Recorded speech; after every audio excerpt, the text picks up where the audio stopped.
Hello' friends, কি খবৰ? মোৰতো ভালেই। এইটো ভিডিঅ' গৰু বিহুৰ দিনাই বনোৱা আছিলে, গম পাইছেনে? আৰু তেতিয়া পোষ্ট কৰিবলৈ নহ'লেই, কাৰণ গাঁৱত এইবাৰ আমি বহুতেই বেছি বিজি। আপোনালোকে মোৰ ভিডিঅ' যিসকলে চাইছে গম পাইছে।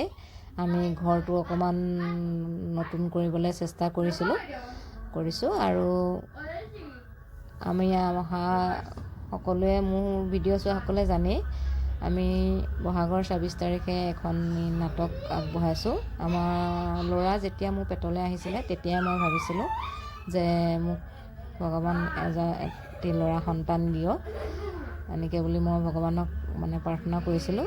আৰু সেইটো ভাবিয়েই এখনি নাটক ভাওনা কৰিম বুলি আগবঢ়াই থৈছিলোঁ। আৰু এতিয়া ল'ৰা যিহেতু আজি ৮ বছৰ সোমালে, সেইটো কাৰণে এতিয়া ৰাতি টোপনি ক্ষতি কৰিবও পাৰিব। সেইটো কাৰণে বোলো এতিয়া দি দিওঁ।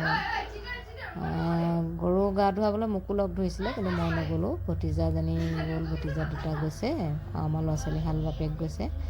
এয়া চাওক ইমান ধুনীয়া গাঁৱৰ পৰিৱেশ। আমাৰ নিজৰ গৰু নাই, কিন্তু দাদাহঁতৰ গৰু আছে। দাদাহঁতৰ গৰুকে ধুনীয়াকৈ গা ধুৱালে, ধুৱাই ল'ৰা ছোৱালীবিলাকে ধুনীয়াকৈ খেলি আছে। আমাৰ হাল আকৌ পানীত নামিবলৈ ভয় কৰে, বামৰ পৰাই চাই আছে। কিন্তু গাঁৱৰ ল'ৰা ছোৱালী চাওক ইমান ধুনীয়াকৈ খেলিছে, সিহঁতে ফূৰ্তি কৰিছে। মই যোৱাহেঁতেন অকণমান সাহস কৰিলেহেঁতেন, কিন্তু মই নগ'লোঁ যে, সেইটো কাৰণে সাহস কৰিলে। আৰু এয়া তেখেতে আমাৰজনে গৰু গা ধুৱাইছে। আৰু গা পা ধুৱাই ধুনীয়াকৈ গৰুবিলাক পথাৰত আজি এৰি দিছে, কাৰণ আজি কোনেও এৰাল নিদিয়ে। আৰু আমাৰ দেহাই বামৰ পৰা চাই আছে ধুনীয়াকৈ, সেইটোতো চাই আছে। আৰু ধুনীয়াকৈ গৰু গা পা ধুৱাই আহি ভতিজাক দাদাইক দুয়োটাই ঢেকীয়া বুটলিছে। ছোৱালীয়ে আমাৰ বায়েকক জোকাই আছে ঢেকীয়া বুটলা।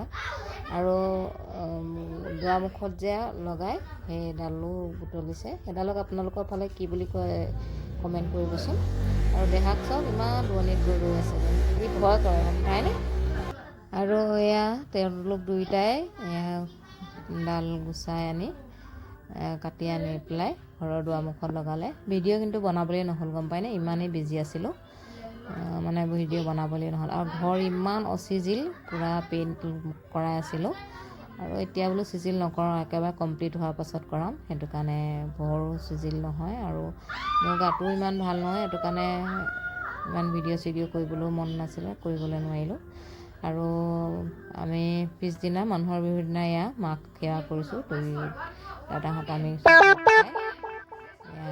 আমি সেৱা কৰিলোঁ। আৰু এয়া যে কৈছিলোঁ, নামঘৰৰ মানুহ আৰু তেখেতসকলো আহিলে, আহি ধুনীয়াকৈ আলোচনা কৰিলে কেনেকৈ কি কৰা যাব।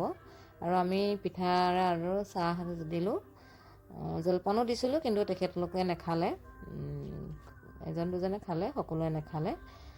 আমি ধুনীয়াকৈ পিঠাৰে চাহ দিছোঁ।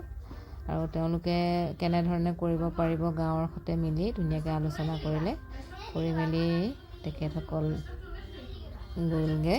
কিন্তু যোৱাৰ আগত আমাৰ ফটো কেইখনমান মাৰি নিছে। তেওঁলোকে যিহেতু আমাক সেইখিনি চিঠিখিনিও বনাই দিম বুলি ক'লে তেওঁলোকৰ লগতেই, সেইটো কাৰণে আমাক ধুনীয়াকৈ ফটো মাৰি ল'লে।